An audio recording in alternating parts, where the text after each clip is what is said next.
There's nothing more frightening than our government coming in, knocking on your door, and taking your child from you. We have a first-hand account coming from Aram, who is the producer of Uncle Sam's Kid. He has first-hand experience with CPS showing up at his door, and his 11-year-old daughter was tasered by the police. She recently had to get a tooth repaired because when she went down on the concrete, it weakened her gum line. So joining me now, we have Aram from Uncle Sam's Kids. Thank you so much for being here today. Thank you very much. Thanks for having me. Although it was a very informational piece, I found it to be a bit heart-wrenching. Tell us about how this came together. Well, it's a heart-wrenching topic. It was kind of hard to do a documentary on it because there's so many things that you want to cover in something like this, especially if it's a personal experience. And then you're, limited technically by time and by the information you can get. But there's just so many facets of this that I think really do need to be covered. And I was hoping to at least kind of break the ice on this topic so maybe people could become more aware, do some research, that there is this institution in our government that is doing some very wicked things. And it's a typical government agency where their actions promote themselves in a way to where they destroy families. Now, Aram, why don't we start at the beginning for our viewers that don't know CPS at all, because maybe there's some without children.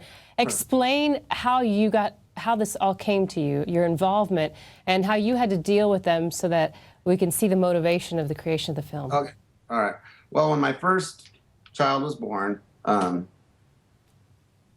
he was born about a month premature, so he was in the hospital for a stay, and in the NICU.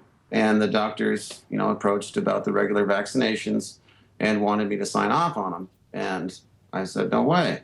And I looked through their list of vaccinations, and I especially noticed the hepatitis B vaccination. And I got in this kind of heated discussion with the pediatrician about the hepatitis B vaccination and how absurd it was to vaccinate a newborn child for something that they could basically only get by being either a drug addict or engaging in, certain types of activities.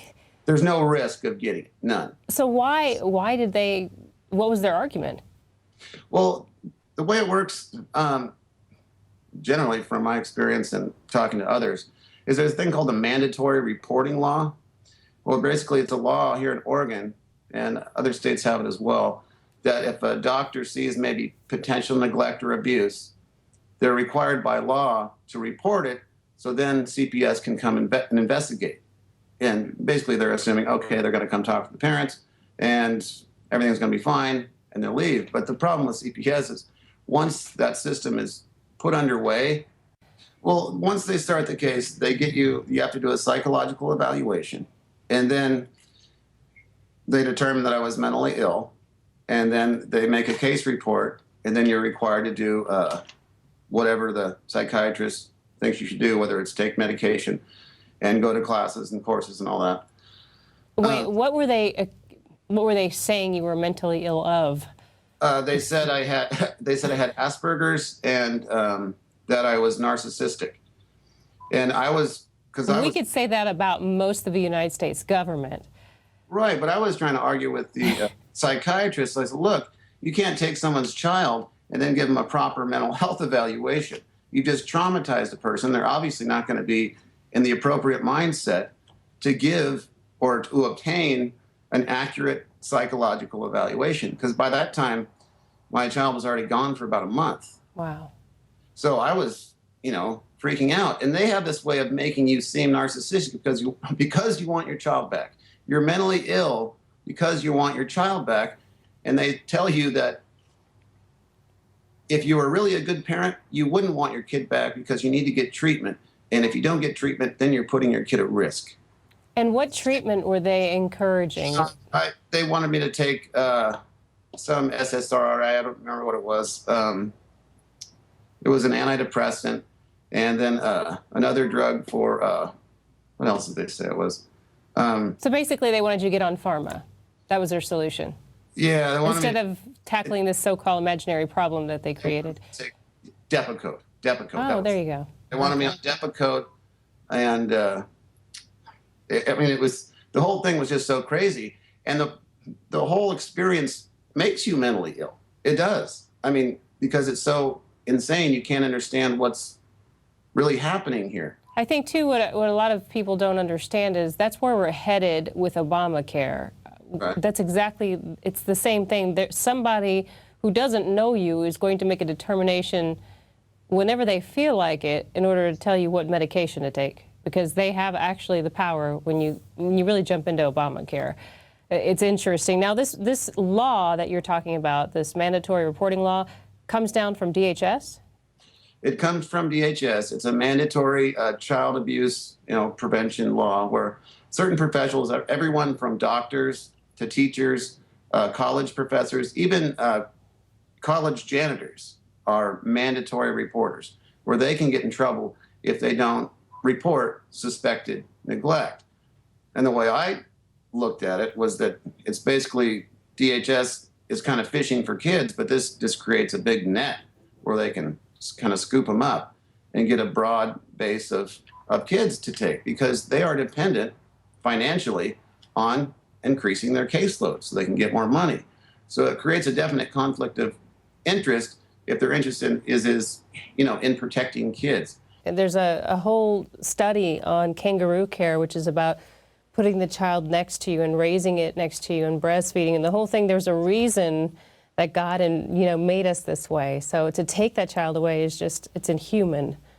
Well, it's inhuman, but CPS and the makers of the policy know this as a fact. It's in their own literature of studying child development psychology, going back to the 50s, that one of the main predictors of antisocial behavior later in life is removal from the primary caregiver. It's called attachment theory. That was a theory based on the work of Dr. John Bowlby, who did studies with Native American babies. And Aram, I want to hear about your third child. What happened to your third child? We had an emergency C-section. Well, actually, it was a planned C-section. Had her in the hospital for about 3 days and got released from the hospital. And we had our scheduled checkup in like 2 days. We went there. It happened to be a Saturday, but the doctor wasn't in. But a nurse practitioner saw our baby. Everything was fine. Everything was great. They scheduled us again to come back on Sunday. Well, I called and canceled the appointment because I thought it was absurd that we had to drive another 30 miles with a little newborn baby. I'm not fond of driving a little precious little baby in a car. So I said, no, let's cancel that appointment. Well, the doctor, under this mandatory reporting law, reported us for potential neglect because we canceled one appointment. On Monday morning, 2 caseworkers and 2 armed police officers showed up at our house needing to verify that our baby was okay. We said, okay, here's the baby. She's fine. She was nursing and doing great. Well, they come in and wanted to talk to us, of course, and I'd already had experience with this, so I'm like, oh, man, this is not good. And they spoke with us for a little while, and the caseworker, you could just see the look on her face, looking at our baby. It was like that she wanted our child. So she determined that our child had to be removed. And my wife had never had any experience with DHS. And she was like, no way, you're not taking my kid. The 2 police officers start going in to forcefully take our newborn baby away from her. It starts to get into a nasty situation. And I'm just like, oh my God. And I knew what was going to happen. If my wife starts fighting with 2 cops and the baby gets hurt, we're going to get charged with it. We'll probably never see her again. So I was just like, man, we didn't have any choice. We had to let them take her. Otherwise, you take the chance of getting assault on a police officer, endangerment, all kinds of nasty things. How did you get her back? It took 10 and a half months. You just had to cooperate with everything they say to do. Go to treatment for mental health reasons, abide by all the doctors' prescribed treatments, whether it's, vaccinating, show up for all your appointments. And they finally gave her back. But she was switched around 3 different times when she was a child. And DHS knows that is one of the most damaging things to do to a newborn and a parent. So that I understand it a little clearer too, you say DHS and CPS are all part of the same agency? Yeah, it's called DHS in Oregon, Department of Human Services. Oh, Human Services. Okay, all right. Interesting. Well, give us your website again and how people can reach you, because I'm sure there's going to be viewers with questions for you. Okay, you can go to GMO Free Jackson County on Facebook or Mothers Against GMOs on Facebook. All right, great. And thank you so much for sharing with us, Aram. Thank you so much. And great job on the film. Appreciate it. All right. Bye.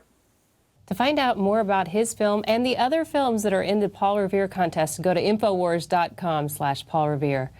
And his film is called Uncle Sam's Kids. Go and check that out. It's educational. It'll teach you a lot about CPS, first-hand account. And if you want to learn more about child trafficking in the United States, we have a book at InfoWarsStore.com, The Franklin Scandal, A Story of Power Brokers, Child Abuse and Betrayal by Nick Bryant. Go to the website today and read more about what's really happening in the United States and our corrupt government. I'm Gigi Erneta, and join us tomorrow night, 7 o'clock, for the InfoWars Nightly News.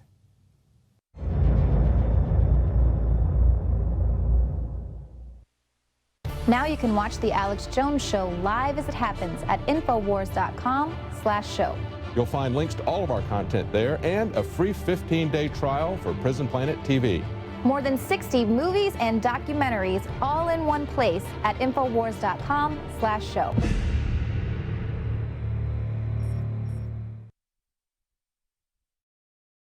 The important thing about the Pro One filter today is that the material we use for removing fluoride and other heavy metals now will remove the latest form of fluoride called hydrofluorosilicic acid. There's no other fluoride reduction filter out there that will remove that type of fluoride. And it's extremely important because today we're hearing more and more cities are using that form of fluoride. We've been having medication forced on us through the water system for quite a while. Most people don't realize it. Most people don't realize the negative effects of fluoride. There's a wide range of health effects that are attributed to fluoride. Bottom line, why should somebody get this new Pro One Pro Pure filter? The reason to buy the Pro One, it's an all-in-one filter. It's convenient, easy to use. It doesn't require the add-on fluoride filter, and in addition, this filter removes the latest form of fluoride called hydrofluorosilicic acid.